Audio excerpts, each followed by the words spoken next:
Hi! Welcome back to my channel. It's me Divya. బయట వర్షాలు పడుతూ ఉన్నాయి కదా! అంతలెక్క పిల్లలు ఇంట్లో ఉన్నప్పుడు ఏదో ఒకటి అడుగుతూనే ఉంటారు. జస్ట్ 10 మినిట్స్‌లోనే ఈజీగా, సింపుల్‌గా ఈ కట్లెట్స్ అయితే చేసేయండి.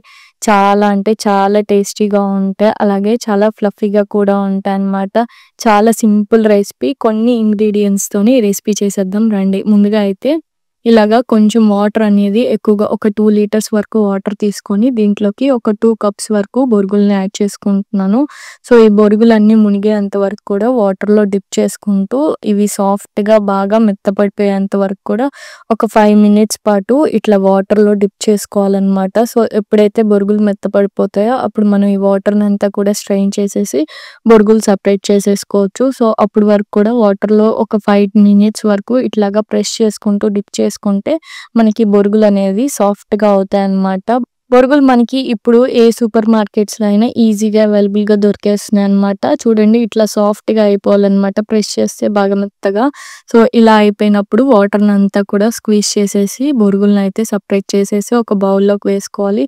చాలా సింపుల్‌గా, క్విక్‌గా కూడా అయిపోతుందన్నమాట. ఈవినింగ్ టైంలో వేడి వేడిగా అలాగే ఈ కట్లెట్స్ చేసుకొని తింటే రెగ్యులర్‌గా చేసుకుండే కట్లెట్స్ కాకుండా ఆలు కట్లెట్సే కాకుండా ఇట్లా బొరుగులతో ట్రై చేయండి ఒక్కసారి. ఈ రెసిపీనైతే మాత్రం నిజంగా చాలా అంటే చాలా బావుంటాయి. ఇంతకీ బొరుగులతో కట్లెట్స్ ఎలా వస్తాయంటారా?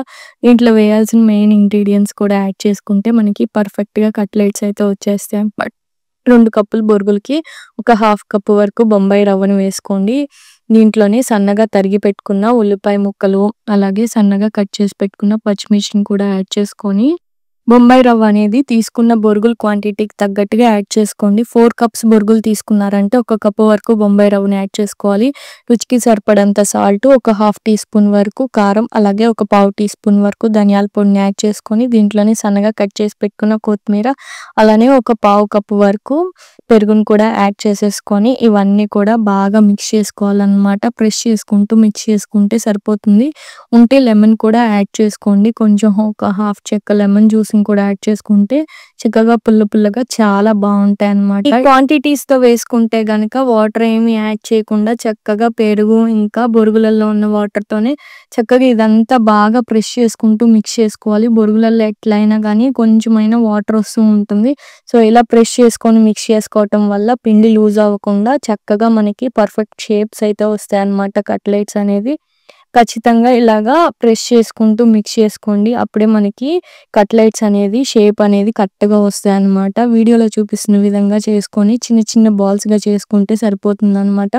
బాల్ షేప్ వచ్చేంత వరకు కూడా ఇట్లా ప్రెస్ చేసుకుంటూ చేసుకుంటే సరిపోతుంది. ఇక్కడ చూపిస్తున్నాను చూడండి. బాల్ షేప్ రావాలి మనకి. లేదంటే ఊడిపోతుంది. అంటే ఇంకొకసారి మళ్ళీ కరెక్ట్‌గా మిక్స్ చేసుకోండి సరిపోతుంది. ఎప్పుడైతే మనకి పర్ఫెక్ట్‌గా బాల్ షేప్ వచ్చేస్తుందో కట్లెట్స్‌ని ప్రెస్ చేసుకోవడానికి కూడా చక్కగా పర్ఫెక్ట్ షేప్ వస్తుందన్నమాట. ఎలాంటి ఆయిల్ కూడా అప్లై చేసుకోకుండా చక్కగా ఇలాగా హ్యాండ్ మీదే ప్రెస్ చేసేసుకుంటే సరిపోతుంది. ఈ విధంగా అయితే ప్రెస్ చేసుకొని పక్కన పెట్టుకోవాలి. దీనికి బ్రెడ్ క్రమ్స్ కానీ ఏమీ కూడా అక్కర్లేదండి. చాలా సింపుల్‌గా ఒక 3 హీరో ఇంగ్రీడియెంట్సే కదా నేను ఇక్కడ యాడ్ చేసింది. ఈ ఇంగ్రీడియెంట్స్ యాడ్ చేసుకుంటే మనకి పర్ఫెక్ట్‌గా కట్లెట్స్ అనేది వేడి వేడిగా చేసుకొని తినడానికి చాలా అంటే చాలా బావుంటాయి. బొంబాయి రవ్వ వేయటం వల్ల పైన క్రిస్పీగా లోపల సాఫ్ట్‌గా వస్తాయన్నమాట. చాలా బావుంటాయన్నమాట.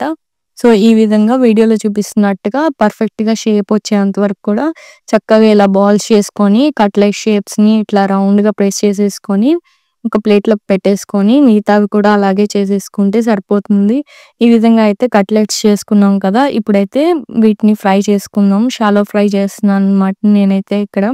డీప్ ఫ్రై కన్నా కూడా షాలో ఫ్రై మీద క్రిస్పీగా వస్తాయి. చాలా బావుంటాయి. లెస్ ఆయిల్‌తో చేసుకోవచ్చు కాబట్టి చాలా అంటే చాలా బావుంటాయి. ఒకవేళ కావాలంటే వీటిని డీప్ ఫ్రై కూడా చేసేసుకోవచ్చనమాట. ఇలాగ పెనం పెట్టుకొని పెనం కొంచెం హీట్ అయిన తర్వాత ఆయిల్ అనేది గ్రీస్ చేసుకోవాలి. ఆయిల్ అప్లై చేసుకోకపోతే కింద అడుగున అంటుకుండే అవకాశం ఉంటుంది కాబట్టి కొంచెం ఆయిల్ అప్లై చేసుకొని ఇట్లా ఒక్కొక్కటి ప్లేస్ చేసేసుకొని పెనాన్ని లో ఫ్లేమ్‌లో పెట్టుకోండి. అప్పుడే చక్కగా మనకి పర్ఫెక్ట్‌గా క్రిస్పీగా కాలుతాయి. ఖచ్చితంగా పెనం హీట్ అయిన తర్వాత లో ఫ్లేమ్‌లో పెట్టేసుకొని వీటినైతే ఇట్లాగా ప్రెస్ చేసుకొని చక్కగా ఆయిల్ అప్లై చేసుకున్న పెనం మీద పెట్టేసుకోవాలి. ఎందుకంటే హై ఫ్లేమ్‌లో కాల్చుకోవటం వల్ల మాడిపోయే అవకాశం ఉంటుంది. లోపల అనేది పర్ఫెక్ట్‌గా కుక్ అవ్వదన్నమాట. అలాగే పైన క్రిస్పీ లేయర్ కూడా రాదు. ఇట్లాగా పెట్టుకున్న తర్వాత ఒక్కసారి ఇలాగా సైడ్స్ అంతా కూడా బాగా ఎక్కువగా ఆయిల్ పట్టేలాగా కొంచెం సైడ్స్ అనేది ఆయిల్ అనేది ఇలా వేసుకోండి సరిపోతుంది. మీరు డీప్ ఫ్రై చేసుకోవాలనుకుంటే గనక మీడియం ఫ్లేమ్‌లో పెట్టుకొని ఆయిల్ హీట్ అయిన తర్వాత మీడియం ఫ్లేమ్‌లోనే డీప్ ఫ్రై చేసుకుంటే పైన కూడా క్రిస్పీగా లోపల సాఫ్ట్‌గా వస్తాయి. కాకపోతే డీప్ ఫ్రై వల్ల ఆయిల్ ఎక్కువ పీలుస్తుంది అనుకునే వాళ్ళకి ఇలాగా షాలో ఫ్రై చేసుకుంటే చాలా అంటే చాలా బావుంటుంది. రెగ్యులర్‌గా చేసే స్నాక్స్‌లా కాకుండా కొంచెం డిఫరెంట్‌గా టేస్ట్ కూడా డిఫరెంట్‌గా చాలా బావుంటాయన్నమాట. చూడండి మంచిగా గోల్డెన్ కలర్‌లోకి వచ్చినాయి కదా!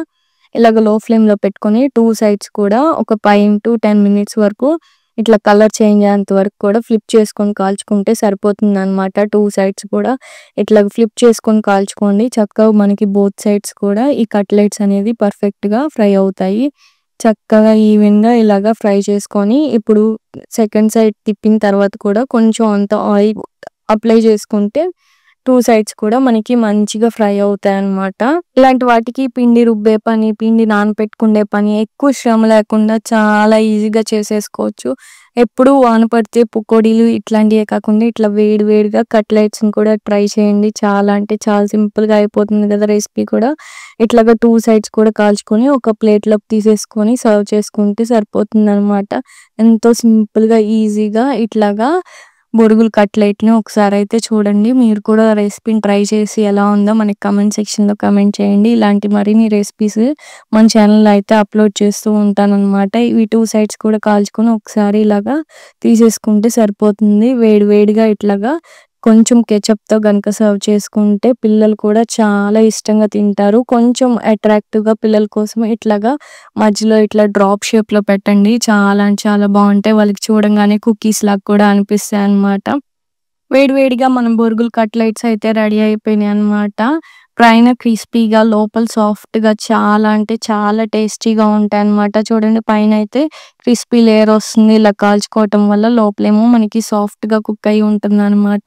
ఈ రెసిపీని మీరు కూడా డెఫినిట్‌గా ట్రై చేసి మన ఛానెల్ అయితే సబ్స్క్రైబ్ చేసుకొని మీ ఫ్రెండ్స్ అండ్ ఫ్యామిలీ మెంబర్స్‌కి షేర్ చేయండి, లైక్ చేయండి. Thank you for watching this video.